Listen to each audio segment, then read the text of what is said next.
আজকে আমরা কেরিয়ার পরিবর্তনের একটা স্ট্র্যাটেজিক রোডম্যাপ নিয়ে কথা বলবো। মানে কিভাবে সফলভাবে পরের চাকরিতে যাওয়া যায়, সেই পথটা সহজ করার জন্য কিছু পরীক্ষিত কৌশল নিয়ে আলোচনা করা যাক। মাথায় কি ঘুরছে যে নতুন কিছু করা দরকার? ক্যারিয়ার বদলানোর কথা ভাবছেন? যদি উত্তরটা হ্যাঁ হয়, তাহলে এই আলোচনাটি আপনাকে সঠিক পথ খুঁজে পেতে আর কিছু সাধারণ ভুল এড়িয়ে চলতে দারুণভাবে সাহায্য করবে। ক্যারিয়ার বদলানোর সময় সবচেয়ে বড় যে ভুলটা আমরা করি সেটা হলো ভাবি যে আমাদের সবকিছু একদম শূন্য থেকে শুরু করতে হবে। এই ধারণাটা কিন্তু আত্মবিশ্বাস একদম কমিয়ে দেয়, আর সত্যি বলতে এটা ঠিকও না। একটা কথা কিন্তু মাথায় গেঁথে নিতে হবে, আপনার আগের অভিজ্ঞতা কোনো বোঝা না, বরং এটাই আপনার সবচেয়ে বড় সম্পদ, যদি ঠিকভাবে সেটাকে তুলে ধরতে পারেন। আর এই ধারণাটাই হবে আমাদের পুরো আলোচনার মূল ভিত্তি। তাহলে চলুন শুরু করা যাক আমাদের প্রথম ধাপ দিয়ে। এখানে পয়েন্টটা হলো আপনার শুরুর জায়গাটা নতুন করে ভাবা। আপনি কিন্তু একেবারে নতুন করে কিছু শুরু করছেন না, আপনি শুধু আপনার কেরিয়ারের মোড় ঘোরাচ্ছেন, একটা পিভট করছেন। আর এই পিভট করার মূল অস্ত্রটাই হল ট্রান্সফারেবল স্কিলস। সহজ ভাষায় বললে এগুলো হলো এমন সব দক্ষতা যা আপনি যে কোনো জায়গা থেকে শিখতে পারেন, কাজ থেকে হোক, ভলেন্টিয়ারিং থেকে হোক বা পড়াশোনা থেকে, আর এগুলোকে আপনি যে কোনো নতুন ফিল্ডে কাজে লাগাতে পারবেন। এবার একটা দারুণ উদাহরণ দেখি চলুন। এই যে টেবিলটা দেখছেন, এটাই হলো স্কিল ট্রান্সলেশনের জাদু।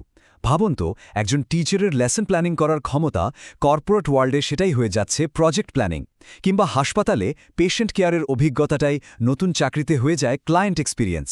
আসল খেলাটা হলো নিজের স্কিলগুলোকে নতুন ইন্ডাস্ট্রির ভাষায় অনুবাদ করা। আচ্ছা, স্কিল তো খুঁজে বের করা হলো, এবার কি?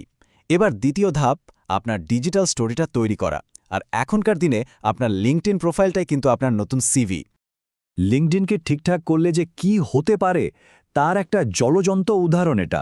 দেখুন, একজন সফটওয়্যার ডেভেলপারের হেডলাইন আগে ছিল সাধারণ ফুল স্ট্যাক ডেভেলপার/ডেভঅপস, আর সেটাকে বদলে করা হলো senior node JS engineer, full stack developer, TypeScript, react, DevOps cloud. দেখুন কতটা নির্দিষ্ট আর কিওয়ার্ড ভরা। আর এর ফল অবিশ্বাস্য। এই ডেভেলপার নিজেই রেডিটে লিখেছেন, প্রোফাইলটা ঠিক করার পর যেখানে আগে মাসে হয়তো 2-3টা মেসেজ আসত, এখন সেখানে রিক্রুটারদের কাছ থেকে প্রতিদিন 1 থেকে 4টা মেসেজ আসে। বুঝতেই পারছেন অপটিমাইজেশনের পাওয়ারটা কোথায়। তো লিঙ্কডইনের কোন 4টি সেকশনকে একেবারে ঘষে মেজে তুলতে হবে? প্রথমত হেডলাইন, তারপর অ্যাবাউট সেকশন, এক্সপিরিয়েন্স, আর শেষে স্কিলস। প্রত্যেকটা জায়গাতেই আপনার টার্গেট জবের সাথে মিলিয়ে কিওয়ার্ড যোগ করতে হবে, আর আপনি কি অর্জন করেছেন সেটার উপর ফোকাস করতে হবে। আর হ্যাঁ, বটদের কথা ভুললে কিন্তু চলবে না। জানেন কি, 95%-এরও বেশি বড় বড় কোম্পানি এখন সিভি বাছাবাছি করার জন্য অ্যাপ্লিকেন্ট ট্র্যাকিং সিস্টেম বা এটিএস ব্যবহার করে। তার মানে আপনার সিভি আর লিঙ্কডইন প্রোফাইলকে শুধু মানুষের জন্য নয়, এই বটগুলোর জন্য অপটিমাইজ করতে হবে।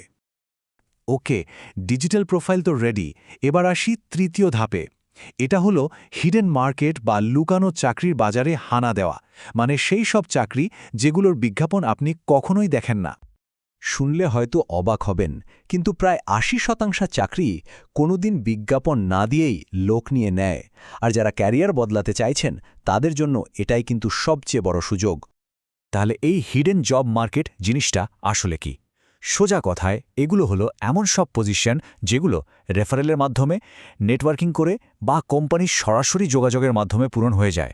এগুলো জব পোর্টালে আসেই না। এই বাজারে ঢোকার সবচেয়ে ভালো উপায় হলো ইনফরমেশনাল ইন্টারভিউ, মানে চাকরির জন্য না, বরং তথ্য জানার জন্য কথা বলা।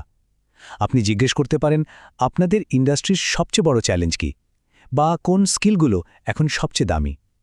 এতে করে আপনার নেটওয়ার্কও বাড়বে, আবার ভেতরের খবরও পাবেন। চতুর্থ ধাপটা খুব জরুরি, সেটা হলো আপনার স্কিলের গ্যাপটা পূরণ করা, মানে নতুন রোলের জন্য নিজেকে কৌশলীভাবে আপস্কিল করা বা নতুন কিছু শেখা। অনেকেই ভাবেন অনলাইন কোর্স করে আর কি হবে, কিন্তু দেখুন, কোর্সেরার ডেটাই বলছে 77% শিক্ষার্থী অনলাইন কোর্স থেকে সরাসরি ক্যারিয়ারের লাভবান হয়েছেন। কেউ নতুন চাকরি পেয়েছেন, কেউ প্রমোশন। তার মানে এটা সত্যিই কাজ করে। আর শিখবেনটাই বা কোথা থেকে? দেখুন, গুগল, মেটা, মাইক্রোসফটের মতো বড় বড় কোম্পানির সার্টিফিকেট কোর্স এখন হাতের মুঠোয়। কোর্সেরার মতো প্ল্যাটফর্মে টপ ইউনিভার্সিটিগুলোর কোর্সও পাওয়া যায়, যেগুলো খুবই নির্ভরযোগ্য। সব কিছু তো হলো, এবার আমরা চলে এসেছি একদম শেষ ধাপে, পঞ্চম ধাপ, আপনার প্রথম 90 দিন। চাকরি পাওয়াটাই শেষ কথা নয়, নতুন রোলে গিয়ে সফল হওয়াটাও তো জরুরি। একটা 30-60-90 দিনের প্ল্যান, এটা কিন্তু শুধু চাকরিতে যোগ দেওয়ার পর বানানোর জিনিস না, এটা ইন্টারভিউতে নিয়ে যাওয়ার জন্য একটা অসাধারণ টুল। এটা দেখালে হায়ারিং ম্যানেজার বুঝবে যে আপনি কতটা সিরিয়াস আর ওয়েল প্রিপেয়ার্ড। এই প্ল্যানটার গঠন কিন্তু খুব সহজ।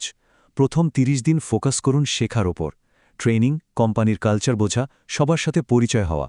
পরের 30 দিন থেকে কন্ট্রিবিউট করা শুরু করুন, ছোট ছোট কাজ নিন, উন্নতির জায়গা খুঁজুন।